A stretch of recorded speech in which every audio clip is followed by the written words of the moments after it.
So good morning to all. So നമ്മൾ ഇന്ന് പഠിക്കാൻ പോകുന്ന മൊഡ്യൂൾ 3 ഗ്രാഫ് തിയറിയുടെ മൊഡ്യൂൾ 3ലെ ഇമ്പോർട്ടന്റ് ആയിട്ട് ഒരു അൽഗോരിതം ആണ്. ലാസ്റ്റ് അൽഗോരിതം ആണ് ആ മൊഡ്യൂളിലെ ഫ്ലോയ്ഡ് വാർഷൽസ് അൽഗോരിതം. സോ ഇതാണ് Floyd Warshall's algorithm. So Floyd Warshall's algorithm നമ്മൾ കഴിഞ്ഞ ക്ലാസ്സിൽ പഠിച്ചായിരുന്നു. കഴിഞ്ഞ ക്ലാസ്സിൽ നമ്മൾ ക്രസ്കൽസ് അൽഗോരിതം പഠിച്ചു. അതേപോലെ ഡൈജസ്ട്ര ഷോർട്ട് പാത്ത് അൽഗോരിതം ഒക്കെ പഠിച്ചു. ഈ ഡൈജസ്ട്ര ഒക്കെ ഉള്ളതുപോലെ തന്നെ അതൊക്കെ വെച്ച് നോക്കുമ്പോൾ ഒരു ചെറിയൊരു ഡിഫറൻസ് ഉണ്ട്. കാരണം ഇതിലൊരു മെട്രിക്സ് ഫോം ചെയ്യുന്നുണ്ട്. അൽഗോരിതത്തിൽ നമ്മൾ ഗ്രാഫ്സ് ബേസ് ചെയ്ത് മെട്രിക്സ് ഫോം ചെയ്യുന്നുണ്ട്. സോ ആ മെട്രിക്സ് വെച്ചിട്ടായിരിക്കും നമ്മൾ എന്ത് എടുത്തത്, ഷോർട്ടസ്റ്റ് പാത്ത് എടുത്തത്. സോ ഇതിലൊരു വ്യത്യസ്തത ഇത് തന്നെയാണ്.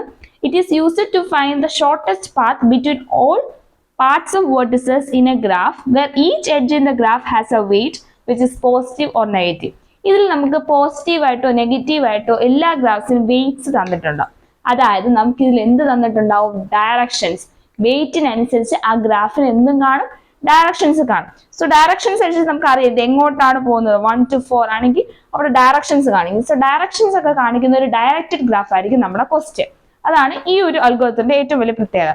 സോ ഇത് അൽഗോരിതം എങ്ങനെയാണ് ചെയ്യുന്നത്, എങ്ങനെയാണ് ഇംപ്ലിമെന്റ് ചെയ്യുന്നത്, എങ്ങനെയാണ് ഈ അൽഗോരിതം യൂസ് ചെയ്ത് ഷോർട്ടസ്റ്റ് പാത്ത് കണ്ടുപിടിക്കുന്നത് നമുക്ക് നോക്കാം.